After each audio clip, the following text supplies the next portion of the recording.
Hello, friends. This is Dave Hurwitz, executive editor at ClassicsToday.com, here with part 2 of CD Collectibles to make your friends jealous.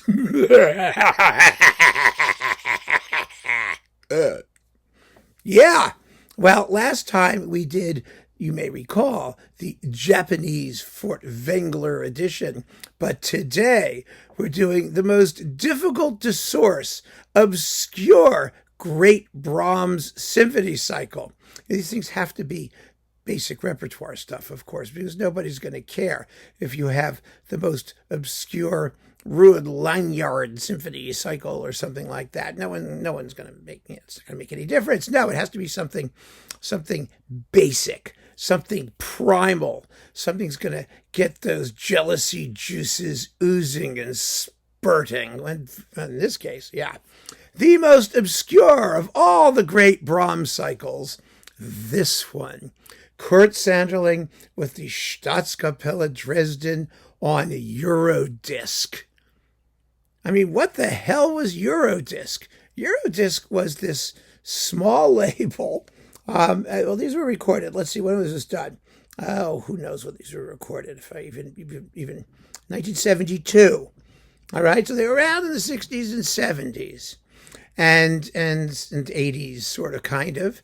And they made a bunch of recordings. They did a lot of Richter recording. For some reason, they must have followed him around with a microphone and, a tape recorder strapped to somebody's backpack. And so they got some Richter stuff.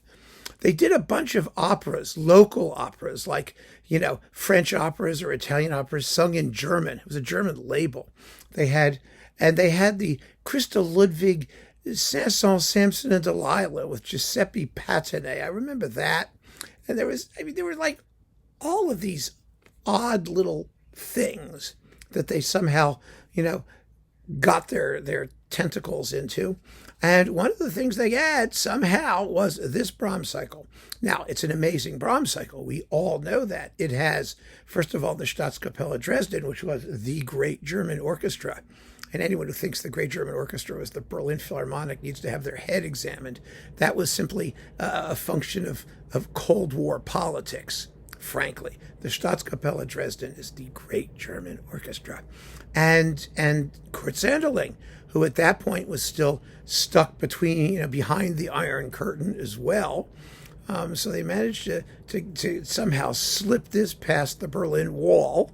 And it was never readily available.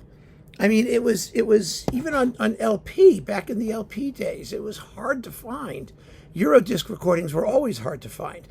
Back in the 70s, in the 80s, that stuff, when these things were recorded, international distribution was a sometime thing.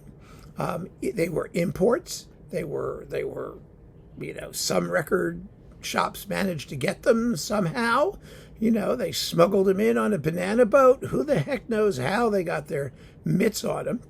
I remember seeing these once in a blue moon in all of the dozens of record stores I used to hang out in. I mean, from the big ones like Sam Goody's in New York to Cutler's in New Haven, and then Tower Records when they existed. And, when CDs came out, these were actually released on CD. Eurodisc was subsequently subsumed into BMG, which is Bertelsmann, the Bertelsmann Music Group, which also sucked up RCA, and which is in turn sucked up by Sony. So all that sucking achieved at least the fact that these things popped out somewhere. It wasn't that they were expensive; they were rare, really rare. And even amongst us, in this group of cognoscenti, such as we are. Hello, cognoscenti. When we talk about great Brahms cycles, everyone mentions, the Sanderling. Well, remember, and to make matters even more complicated, and this is the juicy part. But there's the decoy. The decoy is the fact that Sanderling redid the Brahms symphonies, and they aren't nearly as good. No, they weren't on Eurodisc. I think they were on EMI or something. But he redid the Brahms symphonies. And with his own Berlin Symphony, maybe on Berlin Classics. I don't even know what label that's on, because I got that cycle like a lot of suckers, when CDs came out, I thought, oh, the Sanderling Brahms cycle. So I snagged them. And it was the wrong Brahms cycle.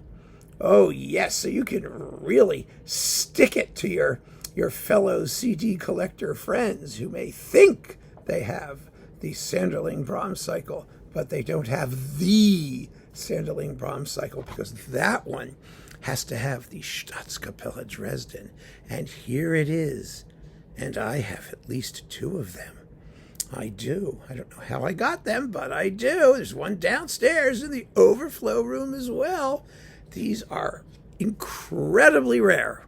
I don't know what absurd price they might be selling for on Amazon or eBay, but finding them is difficult. And if you manage to snag one, you can wave it in front of your friends and stroke it and pet it and make them drool with jealousy because they don't have it. And no great collection of Brahms symphonies is remotely complete without this Brahms cycle, which has no weak links whatsoever, which is so serious and so German and so intensely Brahmsesque that it will make all others pale by comparison. Nah, it doesn't. I mean, it's really, really good. And the third is really good, and especially, he doesn't screw up the third. It's got no bad performances and an amazing orchestra. And, it really ought to be easy to source and readily available, but it never has been. You also get, by the way, the Haydn variations and the Tragic Overture. I think it's 3 CDs. 1, 2, let's see. Symphony number 1, Haydn variations. Symphony number 2. Symphony number 3, first and second movements. Symphony number 4, third and fourth movement. Oh, the Symphony number 3, and then the Tragic Overture. Yeah, breaks up the third symphony on 2 CDs. Well, that's one demerit. But anyway, I think it's part of its charm. I really do. I mean, why make it easy? You have to actually get off your ass and switch CDs if you want to hear the third symphony. It's a great Brahms cycle, and it's vanishingly rare. So if you have it, throw a party. Invite your friends over for dinner. Stick it in the middle of the table, right next to instead of a floral arrangement, or right in between the two candlesticks, and let them suffer. Go get them. And keep on listening, friends. Thanks for joining me. Take care.